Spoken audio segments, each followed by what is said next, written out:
पिछले कुछ दिनों से जहां शिद्दत की ठंड होने की वजह से आम इंसान बीमारियों में मुब्तला है, ताहम इस दौरान में माल मवेशियों को भी बीमारियों में मुब्तला देखा जा रहा है। पिछले कुछ दिनों से लगातार जिस तरीके से ये देखा जा रहा है कि मुख्तलिफ मकामात पर जो मुर्गियां मरने की खबरें मौसूल हो रही हैं, जिस पर मकामी अवाम की जानिब से जहां महकमा के लिए नाराज़गी जाहिर की जा रही है कि महकमा की जानिब से इस मुतालिक अवाम को ज़रूर शऊर बेदार करना चाहिए कि किस तरह से इन बीमारियों से जानवरों को महफूज रखा जा सकता है, क्योंकि अमूमन लोगों ने अपनी मेहनत करके माल मवेशियों को वो इस हद तक पहुंचाते हैं और जब अचानक से उनके माल मवेशी बीमारी में मुब्तला होकर मर जाते हैं तो उन्हें काफ़ी परेशानियों का सामना करना पड़ता है और उन्हें वो अपनी की हुई जो मेहनत है उसका भी दुख लगता है। इसी ज़माने में आज जहाँ मकामी लोगों की जानिब से इस पर महकमा के ख़िलाफ़ तनकीद करते हुए महकमा पर नाराज़गी जाहिर की गई, ताहम हमने इसी ज़मन में महकमा के आला ओहदेदारान से जब बात की तो महकमा के ओहदेदार डॉक्टर अकीक अहमद के मुताबिक उन्होंने बताया कि जहां शिद्दत की ठंड की वजह से जैसे ही इसका सिलसिला शुरू होता है तो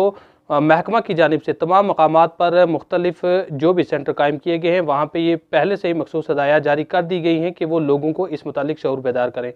उन्होंने अवाम से अपील की है कि वो इस दौरान में अपने माल मवेशियों के लिए जो उनकी रहाइश का यानी कि जो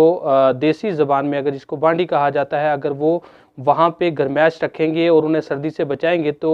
वो बीमारी से महफूज रह सकते हैं। मज़ीद उन्होंने अवाम से ये भी अपील की है कि अगर उन्हें लगता है कि उनके माल मवेशियों को कुछ ऐसी बीमारी में मुब्तला वो देख रहे हैं तो इसके लिए वो फौरी तौर जो अपने नज़दीकी जो सेंटर कायम किए गए हैं वहाँ पे पहुँचकर उसकी इतला दें और उसके मुतालिक जो अद्वियात हैं वो हासिल करें, और अगर फिर भी उन्हें लगता है कि कुछ कमी पेशी है तो वो महकमा के पास यहाँ पे जो उनका poultry farm chief animal husbandry office है वहाँ पे पहुँचे और यहाँ पे उनके लिए उनके माल मवेशियों की जो ज़रूरियात है, जो उनकी बीमारियाँ हैं उसके मुताबिक उन्हें यहाँ से अद्वियात दी जाएंगी। मज़ीद इस ज़माने में बात करते हुए किस तरह से उन्होंने पूरी तफसीलात फराहम की है, क्या कहना था उनका, आइए सुनते हैं उन्हीं की ज़ुबानी और देखते हैं हमारी इस मुफस्सिल रिपोर्ट में। देखिए, आजकल जो हमारे गरीब लोग हैं छोटे छोटे से उन्होंने यूनिट रखे हुए हैं, चाहे वो मुर्गी हो, भैंस हो, बकरी हो या और छोटे चूजे वगैरह लोग रखते हैं घरों में। तो मैं समझता हूँ जो ये घर घर जाकर अवेयरनेस देनी चाहिए, लोगों को बताना चाहिए कि इन दिनों में जो बीमारियां फैली हुई है, जो चूजे हैं उनके लिए क्या मेडिसिन होनी चाहिए, बड़े वाले मुर्गे हैं उनके लिए क्या मेडिसिन होनी चाहिए। आम देखिए पूरे जो है हमारे पुंछ के अंदर एक शोर मचा हुआ है, आम लोगों के जो मुर्गे जो है वो मर रहे हैं, लोगों को बहुत बड़ा नुकसान हो रहा है, जानवरों के अंदर बहुत बड़ी बीमारियां आई हुई है, मगर ये जो डिपार्टमेंट है इससे टस से मस नहीं होता। मैं आपके मीडिया के माध्यम से मैं इस डिपार्टमेंट को अपील करता हूं कि डोर टू डोर जाए, गाँव में जाए, घर घर जाए, मोहल्लों में जाए, जिन लोगों ने ये स्मार्ट यूनिट रखे हुए हैं छोटे छोटे, उनको भी ये समझाएं कि इस वक्त जो है कौन सी मेडिसिन जो है उस चूजों को देनी चाहिए, बड़े मुर्गे को कौन सी मेडिसिन देनी चाहिए और पशु के लिए इन दिनों में क्या क्या करना चाहिए, किस तरीके की दवाइयां देनी चाहिए, ताकि वो गरीब आदमी जो है वो बच सके, इस बीमारी से बच सके। क्योंकि आम देखिए आप मुर्गे जो है बहुत बड़ी शिकायत लोगों की आ रही है कि मुर्गे लोगों के मर रहे हैं। और मीडिया वाले भाइयों का धन्यवाद करता हूं जो ग्राउंड लेवल पे आके जो हमारी जो कवरेज लेते हैं और लोगों के मसले मसाइल हल करवाते हैं। तो मैं ये कहूंगा जो सेल्फ एम्प्लॉयमेंट के तहत जो मोदी जी का नारा है कि सेल्फ एम्प्लॉयमेंट के तहत लोगों ने अपने घरों में छोटे छोटे यूनिट जो जैसे मुर्गे पालन, कोई बकरी पालन, कोई भैंसे का जो छोटा उन्होंने शेड रखा है, छोटे छोटे स्मॉल डेयरी जिसको कहते हैं वो रखी हुई है। मैं समझता हूँ कि डिपार्टमेंट की बहुत बड़ी नालायकी है।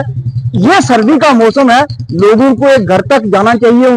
उनको बताना चाहिए इस वक्त जो बीमारी आ रही है, क्योंकि कोहरा पड़ रहा है तो जो मुर्गे हैं वो कोहरा खाते कैसे बीमार होते हैं, कौन सी दवाई इस वक्त देनी चाहिए, ये डिपार्टमेंट की बिल्कुल नालायकी है। लोगों अनपढ़ लोग हैं उनके घर तक जाना चाहिए, उनको बताना चाहिए, या पढ़े लिखे भी हैं उनको क्या पता है, ये डॉक्टर्स का काम है उनको बताना कौन सी मेडिसिन इस वक्त उनको देनी चाहिए। तो मैं ये कहूंगा कि जो बड़े हेड ऑफ डिपार्टमेंट बैठे हैं, जैसे एनिमल हस्बेंड्री वाले हैं, शीप हस्बेंड्री वाले हैं, बिफेलो वाले हैं, वो उन सबको जाना चाहिए, बाहर निकलना चाहिए, लोगों की मदद करनी चाहिए। मैं डीसी साहब से भी ये अपील करूंगा कि उनका जो यहाँ जो डिपार्टमेंट्स के हेड्स हैं उनको थोड़ा सा खींचा जाए ताकि वो लोगों के घर तक पहुंचे और जो हमारे गरीब लोगों का नुकसान हो रहा है वो नुकसान से बचे, वो अपनी नुकसान की भरपाई कर सके। मैं आप मीडिया वालों का फिर एक बार धन्यवाद करता हूँ। हमारा डिपार्टमेंट अक्सर जब भी सर्दी शुरू होती है या शिद्दत से गर्मी शुरू होती है तो उसके हदायत कुछ मीडिया की वसात से देता है, या फिर हम रेडियो स्टेशन से इसको पूरे अच्छी तरह से नशर करवाते हैं। तो आपको पता है कि आजकल सर्दी जो है वो काफ़ी ज़ोरों पे है, खास करके सुबह शाम बहुत ज़्यादा टेम्परेचर डाउन हो रहा है। इसी डाउन होने की वजह से है जानवरों में भी कुछ परेशानियाँ आती हैं, खास करके उनकी जो फेफड़ों की बीमारियाँ जो हैं, जिसमें उनके फेफड़े लंग्स जो इन्वॉल्व होते हैं। ये बीमारी इनको खास बड़े जानवरों में भी आती है और पोल्ट्री में भी आती है। तो पिछले 2-4-5 दिन से ये जो टेम्परेचर डाउन हुआ है, इसकी वजह से काफ़ी फेफड़ों की जो बीमारियां जानवरों में वो हमें देखने को आ रही हैं। तो हमारी जितने भी फील्ड सेंटर्स को अभी यही हदायत डिपार्टमेंट की तरफ से दी गई हैं कि आप लोगों में ज़्यादा से ज़्यादा अवेयरनेस कीजिए कि अपने जानवरों को और अपनी पोल्ट्री को आप लोग अच्छे से गर्म रखिए, क्योंकि जितना वो लोग अपने जानवरों को गर्म रखेंगे उतनी ही इसमें जो ये जो बीमारियां, सर्दी की बीमारियां और फेफड़े की बीमारी जो है वो कम आएगी। उसके साथ साथ पोल्ट्री की जो आप बात कर रहे हैं, इसमें सबसे ज़रूरी है बायोसिक्योरिटी मेजर, यानी कि कोई भी जो बाहर से अंदर गंदगी नहीं आनी चाहिए। जब भी आप अपने पोल्ट्री फार्म में जाएं या अपने बाड़े में जाएं जहाँ पे अपने मुर्गियां रखी हैं, तो उस टाइम अपने शूज़ वगैरह या अपने जो कपड़े हैं वो इस्तेमाल जो आप करते हैं वो चेंज करके जाएं। हम लोग क्या करते हैं, जब हम बाहर से आते हैं तो हम बहुत सारे जरासीम अपने साथ लेके आते हैं, और वही जरासीम जब अपने घर में जाते हैं, अपने जानवर के पास जाएंगे या अपनी पोल्ट्री के पास जाएंगे, वो जरासीम बाहर से जो हमने लाए हैं वो पोल्ट्री में ट्रांसमिट कर देते हैं, उसी से ये बीमारी उनमें फैलती है। तो थोड़ा सा अगर हम ध्यान रखेंगे कि अपने हम शूज़ अब चेंज कर लेंगे या फिर अपने हाथ धो लेंगे जाने से पहले, तो इससे बहुत सारी हमारी बीमारियां रुक सकती हैं। उसके साथ साथ हमारी एक प्रिवेंटिव वैक्सीन तो होती है, रानीखेत बीमारी जो है उसकी एक वैक्सीन होती है, उसको भी हम अपने पोल्ट्री फार्मर्स जो हैं, जितने भी हमारे किसान भाई हैं, उनको हम हमेशा ये कहते हैं कि इसको करवाइए। उससे भी बहुत हद तक जो बीमारी, जो हमारी रानीखेत बड़ी बीमारी है, उसकी रोकथाम होती है। तो इस टाइम जो अगला 1 महीना या 1.5 महीना सर्दी होने वाली है, अच्छी सर्दी होने वाली है, उसमें आप लोग जो हमारे फार्मर्स हैं उनको खास अपने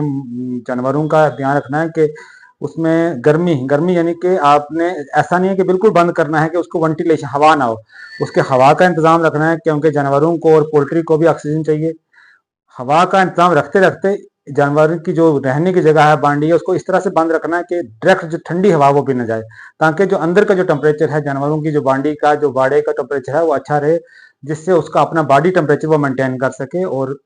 अगर वो अपने बॉडी में टेम्परेचर अच्छे से मेंटेन कर पाएगी तो उसको ये जो फेफड़े की बीमारी या सर्दी से हाइपोथर्मिया जो है, इससे वो मरने के चांस बहुत कम हो जाते हैं।